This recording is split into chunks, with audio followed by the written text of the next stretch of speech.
Everyone told you that awakening would make you more loving, more compassionate, more connected to humanity, that once you started doing the inner work, you'd develop this warm, expansive feeling toward other people. You'd see the divine in everyone. You'd radiate acceptance. You'd become the kind of person who walks through the world with open arms and an open heart. But that's not what happened. What happened is the opposite. You started pulling away from people. Conversations that used to feel normal started feeling unbearable. Friendships you maintained for years suddenly felt hollow. Family gatherings became exercises in endurance. And the worst part isn't the withdrawal itself. The worst part is the guilt. Because you're supposed to be becoming better, kinder, more evolved, instead, you're sitting in your car after a dinner party wondering why you can't stand being around people you used to love.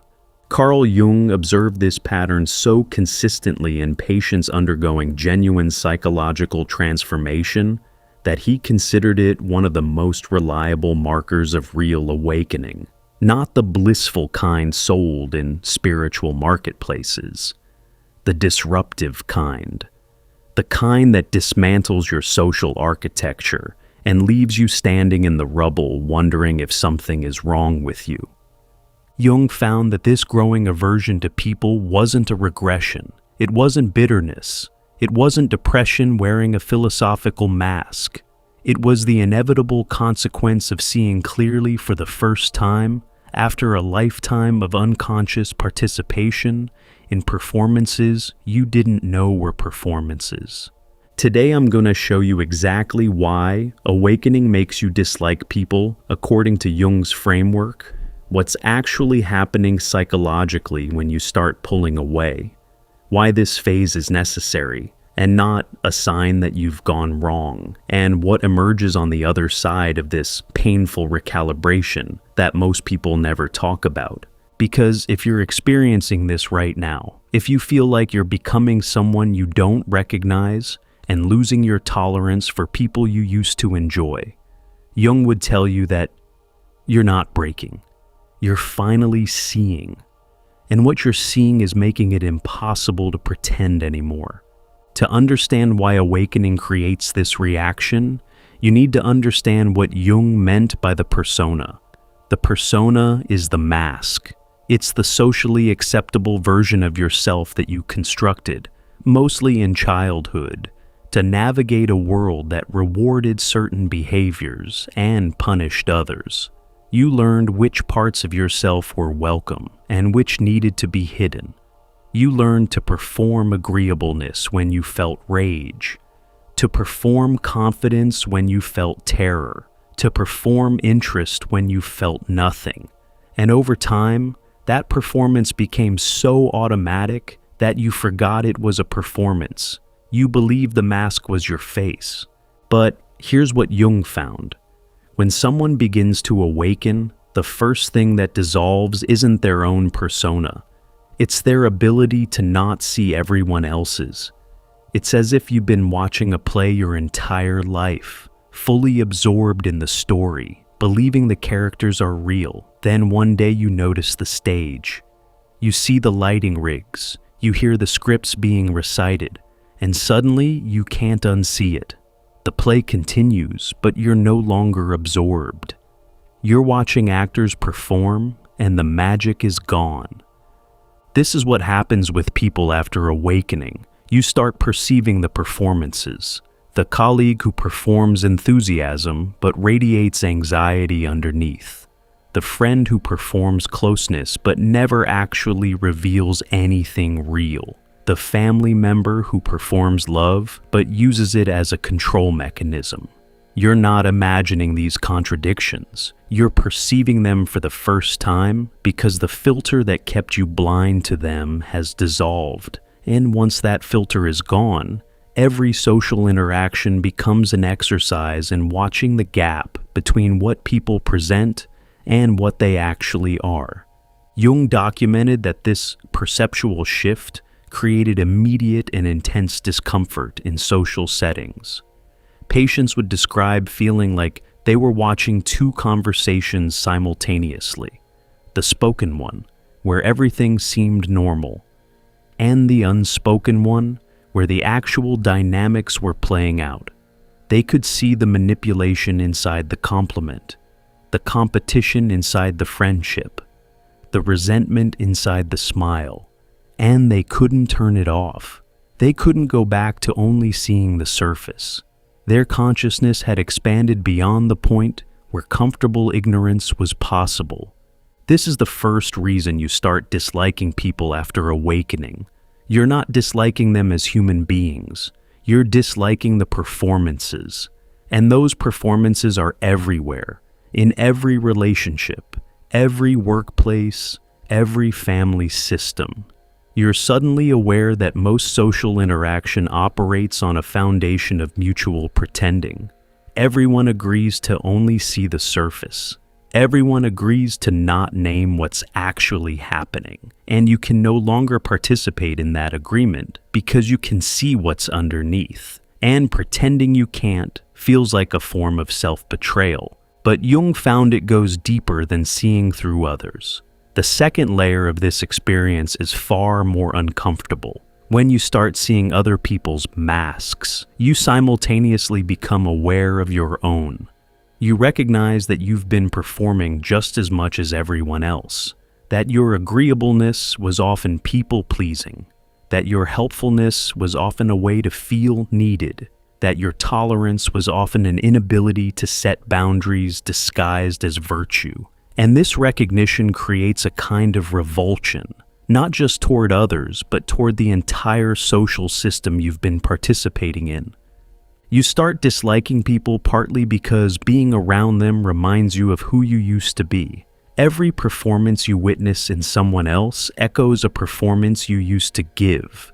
Every manipulation you detect in a friend mirrors a manipulation you used to employ unconsciously. The people around you become mirrors, and what you're seeing in those mirrors is your own former unconsciousness reflected back at you. It's not that they've changed, it's that you can't look at them without being confronted by the version of yourself that used to do exactly what they're doing. Jung called this shadow projection reversal. Before awakening, you projected your unacknowledged qualities onto others. After awakening, you start recognizing those qualities in yourself, and seeing them still active in others becomes almost intolerable. It's the reformed smoker who can't stand the smell of cigarettes. It's the person who escaped a cult and can't bear to watch others repeat the scripts. You're not judging from superiority. You're recoiling from recognition. And the intensity of that recoil often gets misinterpreted by others and by yourself as becoming cold, arrogant, or antisocial. There's a third layer Jung identified that makes this even more complex. After awakening, your tolerance for inauthenticity drops to nearly zero. Not because you become rigid or judgmental, but because your nervous system has recalibrated. Before, you could sit through hours of small talk and feel fine. You could listen to someone gossip and participate without discomfort. You could engage in social rituals that had no real substance and feel like a normal part of the day. After awakening, those same interactions feel physically draining, like your body is rejecting something toxic, because in a real sense, it is. Jung observed that genuine psychological transformation changes how your entire system processes social information. Before awakening, unconscious interactions didn't register as problematic because you were equally unconscious. After awakening, your system is operating at a different frequency, and interactions that don't match that frequency feel discordant in a way that goes beyond intellectual discomfort. You feel it in your body, the tension, the fatigue, the almost allergic reaction to prolonged exposure to performative social environments. This isn't oversensitivity, it's accurate sensitivity. Your system is correctly identifying that these interactions require you to suppress your awareness, And suppressing awareness after it's expanded is genuinely painful. This is where the guilt becomes almost unbearable, because the people you're pulling away from haven't done anything wrong, at least not by conventional standards. Your mother is still the same mother she's always been. Your friends are the same friends. Your colleagues haven't changed. You have. And the awakened part of you understands that they're operating at their current level of consciousness, which is valid and not something you have the right to judge. But the visceral part of you, the part that now perceives the gap between surface and reality in every interaction, simply cannot pretend that perception doesn't exist. Jung was direct about this tension. He told patients that awakening was not a social improvement project.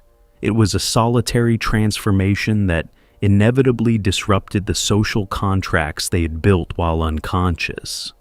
Every relationship you formed before awakening was formed between your persona and someone else's persona.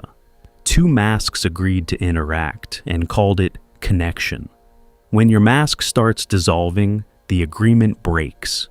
Not because anyone is wrong, but because the terms of the relationship were based on performances that you can no longer sustain. And if this process of seeing clearly, of watching old contracts dissolve and feeling the weight of what you can no longer ignore, has stirred something in you, a need to go further inward, to make sense of what you're becoming, that's exactly what reflection is for. We created true self-discovery for moments like this. 24 practical exercises rooted in Jung's teachings, built to help you find your own way within when the outer world stops making sense. The link is below. But there's more to this that Jung uncovered, and it gets harder before it gets clearer. Because the dissolution doesn't stop at casual relationships, Jung found that awakening creates a specific hierarchy of relational loss, and each level cuts deeper than the last. First, you lose tolerance for acquaintances and surface-level friendships. That's relatively easy. These connections were always thin. Letting them fall away feels natural, even relieving.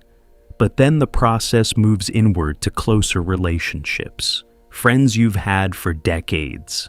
Family members you've built your identity around, partners you've shared your life with. And here, the disliking isn't clean. It's tangled with love, history, obligation, and grief. You don't stop loving your mother when you start seeing her manipulation patterns. You don't stop caring about your oldest friend when you recognize that the friendship has always been one-directional. You don't stop wanting your partner when you realize that the relationship was built on complementary wounds rather than genuine compatibility. The love remains. But it becomes impossible to express that love through the old channels because those channels required your unconsciousness to function. The dynamic was built on you not seeing. Now you see. And the love has nowhere to go that doesn't involve pretending. Jung described this as one of the most painful phases of individuation. The person in transformation is caught between two impossible positions. They can suppress their awareness and maintain their relationships at the cost of their psychological integrity. Or they can honor their awareness and watch their relationships destabilize, one by one, as the performances they can no longer sustain are revealed as the foundation those relationships were built on. There's no comfortable option. There's only the choice between self-abandonment and relational disruption. This is why so many people who begin awakening turn back. The social cost is too high. The loneliness of seeing clearly is too painful. They'd rather re-enter the performance than endure the isolation of authenticity. And Jung didn't judge them for it. He understood that consciousness is not a moral imperative. It's a psychological event that happens to some people whether they want it or not. And for those people, the ones who couldn't turn it off, even if they tried, The path forward was through the discomfort, not around it. What Jung found on the other side of this painful phase was something no one talks about. The disliking eventually transforms, not into liking again, not in the old way, but into something more nuanced, more honest, and ultimately more compassionate than anything the person felt before awakening. Because once you've fully processed the grief of seeing through performances, once you've mourned the relationships that couldn't survive your awareness, once you've accepted that most people are operating unconsciously, and that this isn't a moral failing but a developmental reality, something shifts. The reactivity fades, the revulsion softens. What replaces it isn't the warm, fuzzy love the spiritual marketplace promised. It's something harder and rarer. It's clear-eyed compassion, the ability to see someone's entire performance, understand why they need it, feel genuine empathy for the wound driving it, and still choose not to participate in it. This is what Jung called conscious relationship, the capacity to engage with people based on what's actually happening rather than what's being performed. And this capacity only develops after you've gone through the phase of disliking, of withdrawal, of intolerance. You can't skip the discomfort and arrive at the wisdom. The discomfort is the mechanism through which your relational system recalibrates. It's your psyche rejecting the old patterns so thoroughly that you're forced to develop new ones. But the recalibration takes time, and during that time, you'll feel like something is fundamentally wrong with you. You'll question whether awakening was worth it. You'll miss the simplicity of not seeing. You'll envy people who can still enjoy a dinner party without perceiving the undercurrents of anxiety, competition, and performance running beneath every conversation. You'll wonder if you've become the thing you feared, a person who can't connect, who judges everyone, who's too aware for their own good. Jung would tell you that what you're experiencing isn't the end state, it's the transition. The caterpillar doesn't enjoy dissolving in the cocoon. The process feels like death because it is death. The social self that knew how to navigate through performance, that maintained relationships through mutual pretending, that felt comfortable in groups because it was operating on the same unconscious frequency as everyone else, that self is dying. And nothing about that death is pleasant, but what's forming underneath it is a relational capacity that doesn't require performance, that can hold complexity without collapsing into either idealization or disgust, that can see people completely and still choose connection, but only with people who can tolerate being seen. This is the part that changes everything. After the painful phase of withdrawal and disliking, the people who remain in your life, or who enter it, are different. Not perfect, not awakened in the same way, but capable of something that the old relationships couldn't sustain. They can be authentic in your presence.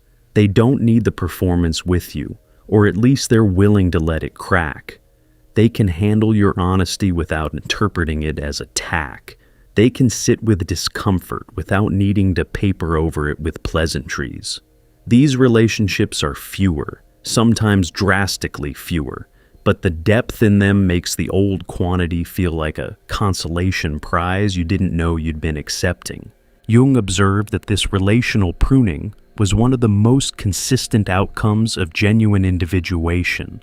The person's social world contracted, sometimes dramatically, and what remained had a quality of connection that was previously impossible. Not because the person became more selective in an intellectual sense, but because their system literally couldn't sustain inauthentic connection anymore. The old relationships fell away not through dramatic confrontations, but through a quiet, gravitational shift. The unconscious contracts expired, the performances ended, and what couldn't survive without performance simply dissolved. This is also where a strange and unexpected grief lives. You might find yourself mourning people who are still alive, missing the version of a relationship that only existed because neither of you was seeing clearly, grieving the ease of unconscious connection even while knowing you can never return to it. This grief is legitimate. It deserves space because you really did lose something: the simplicity of not knowing, the comfort of shared blindness, the belonging that comes from participating in the collective performance without questioning it. These were real experiences, and losing access to them is a real loss. Jung didn't minimize this loss. He acknowledged that consciousness carries a price that most people aren't prepared to pay. The price is belonging. The price is the easy warmth of relationships built on mutual personas. The price is the ability to walk into a room and feel like you're part of something without perceiving the machinery underneath. And some people, after counting this cost, decide it's too high. They attempt to re-enter the performance, to unsee what they've seen, to rebuild the persona that dissolved. But Jung found that this almost never works. Once consciousness expands, it doesn't contract on command. You can pretend to not see, but the pretending itself becomes another performance. And now you're performing for yourself, which is a loneliness worse than any social isolation. So, what do you do with this? How do you navigate a world that runs on performance when you can no longer perform? Jung's answer wasn't to become a hermit, though he understood why so many awakened people were drawn to isolation. His answer was what he called conscious participation. You re-enter the social world, but differently. You're no longer operating from persona. You're operating from what Jung called the self, the deeper integrated center of your psyche that doesn't need masks to navigate reality. Conscious participation means you can attend the dinner party without being destroyed by it. Not because you've stopped seeing the performances, but because you've stopped needing everyone to drop theirs. You see the masks. You understand why people wear them. You've grieved the fact that most of your interactions will happen mask to self rather than self to self. And you've accepted this as the reality of being conscious in a largely unconscious world. The disliking softens into discernment. The revulsion transforms into selective engagement. The loneliness becomes solitude, which has a completely different quality once you stop interpreting it as punishment. Jung emphasized that this transformation from reactive withdrawal to conscious participation couldn't be rushed. The phase of disliking people serves a purpose. It's the psyche creating necessary distance from patterns that would reabsorb you if you stayed too close during the vulnerable period of transformation. Your system is pushing people away because it needs space to reorganize. It needs to establish what authentic connection actually feels like before it can re-engage with a world that mostly operates from performance. Fighting this withdrawal, forcing yourself to socialize when every part of you is screaming for solitude, isn't strength. It's resistance to the very process that's trying to heal you. So if you're in this phase right now, if you've been wondering what happened to the person who used to enjoy people, who used to thrive in social settings, who used to feel energized by connection, Jung would tell you this. That person operated from a persona that's dissolving. Their social energy was fueled by unconscious participation in performances that your awareness has made impossible. You're not becoming antisocial. You're becoming authentic, and authenticity in a world built on performance feels like alienation until you find the people and the spaces where it's welcome. The disliking isn't permanent, but it is necessary. It's the immune response of a consciousness that's rejecting everything false so it can eventually recognize what's true. every person you pull away from, every gathering you decline, every relationship that quietly ends. These aren't failures. They're your psyche clearing space for connections that don't require you to abandon your awareness in order to maintain them. And those connections exist. They're rare. They don't announce themselves loudly. They often show up in unexpected places with unexpected people. But when they arrive, you'll recognize them instantly. Because for the first time, you'll be in the presence of someone who doesn't need your mask and who isn't wearing one of their own. And the quality of that connection, that one genuine encounter, will make every lost performance and every difficult goodbye worth the price you paid to see clearly. That's what Jung understood about awakening in people. It doesn't make you love everyone equally. It makes you capable, finally, of loving honestly. And honest love is selective, boundaried, sometimes fierce, and always rooted in the willingness to see and be seen without the protection of pretending. Most people aren't ready for that. Some will never be. But the ones who are will find you. Or you'll find them. And you'll know each other not by the masks you wear, but by the willingness to take them off. If this has given words to something you've been feeling but couldn't explain, if you're in the middle of this recalibration and wondering where it leads, our guide, True Self-Discovery, was made for exactly this place.